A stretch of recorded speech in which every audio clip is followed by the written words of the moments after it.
Okay, welcome back. So today we are going to carry the discussion forward, which was based on, as we said, functionalism and the functions that religion perform for society. And now we are going to look at the neo-functionalist perspective. So where do the neo-functionalists start from?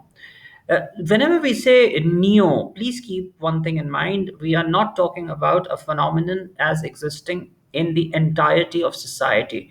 The neo-functionalists or the neo-Marxists or the entire battery of these neos, they do provide for the fact that there are various subgroups within society. So please keep those things in mind.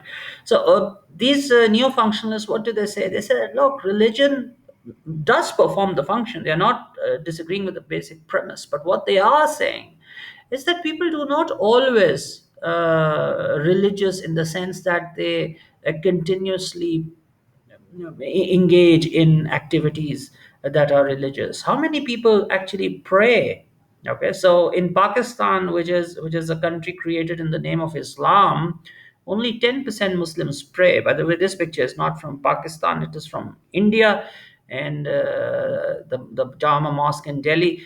But the story is the same even in India. They do not pray regularly, maybe once a week, yeah.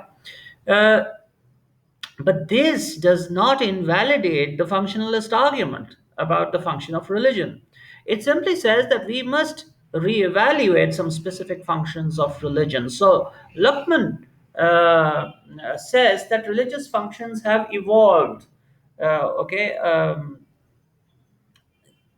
and they perform their functions in areas that are not very clearly understood. So religion performs different functions for different groups.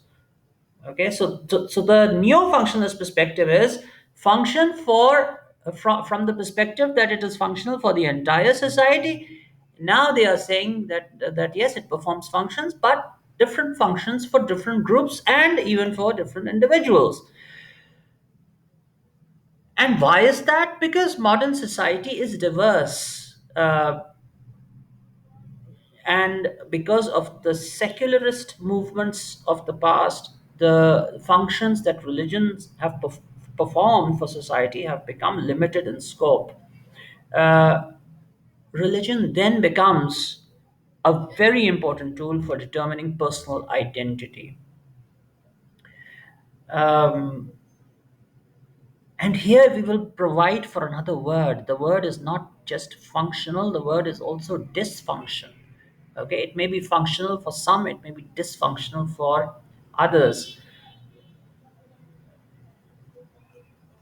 There may be costs involved for certain groups. There may be benefits for certain groups, but there may be costs involved for certain groups.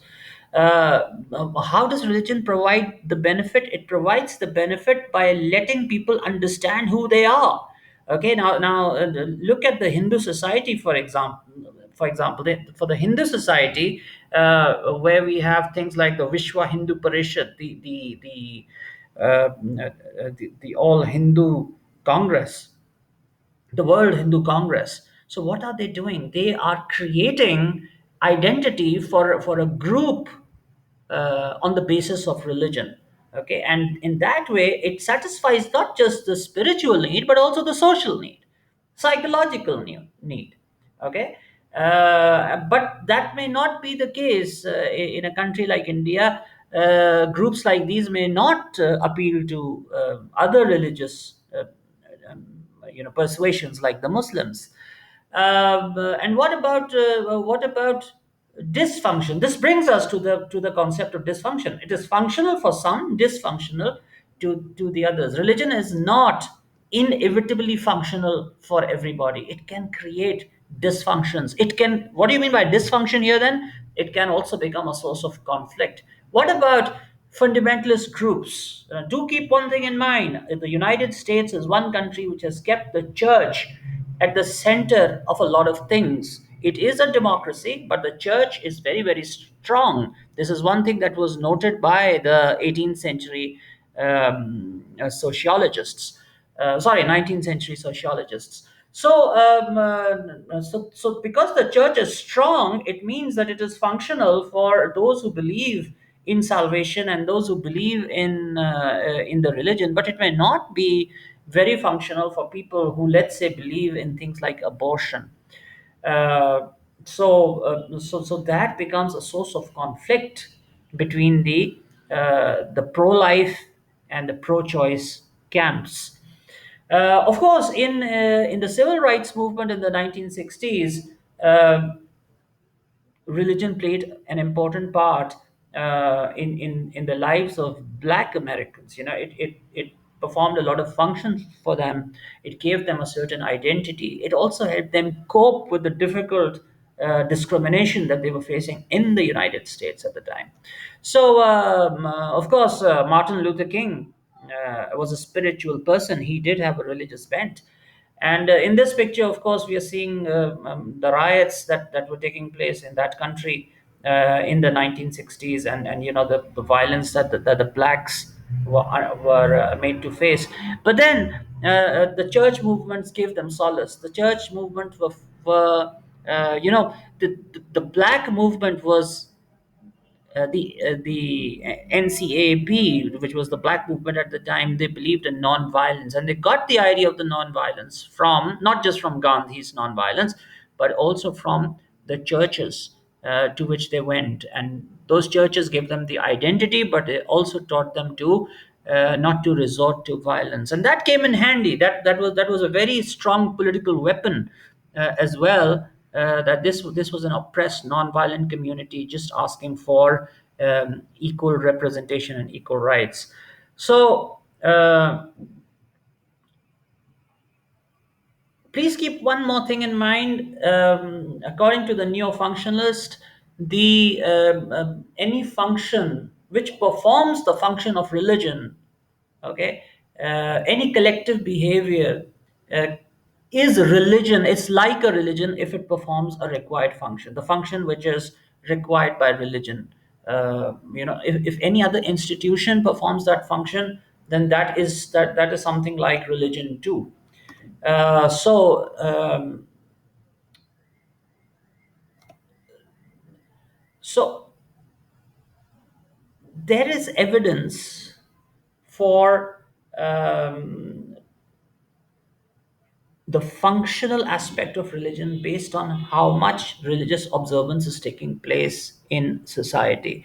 Let's talk about, let's say, Iran. So, in a country like Iran, of course, religion is a very important part of their daily lives. And because religion is an important part of their daily lives, we can say that this is evidence for the function of religion. The same is true in Saudi Arabia, the same is true in Israel. In Israel, also, identity is crafted on the basis of religion. So, so that is the neo-functionalist perspective. So, when you're talking about the neo-functionalist perspective on religion, we are going to give two or three things are important here. The first is that religion is different things to different groups. The functionalists say that it performs certain functions.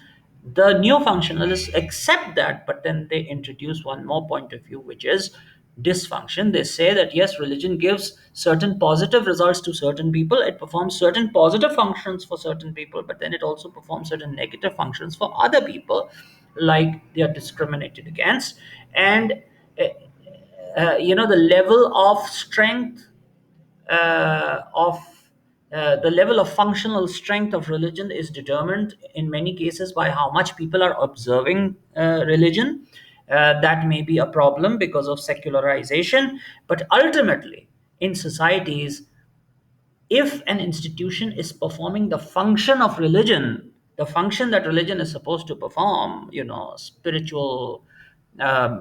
spiritual gratification or personal identity, then those things are also religion. So religion then, if some sociologists have argued that religion then, if you go to a church, then what is religion? Religion is just a collective expression of the superiority of society and what that society expects people to do, and what functions it expects to be performed when people are together, and what functions it does not approve of. So some sociologists have gone to that extent, to reinforce the functional and the neo-functional view of religion.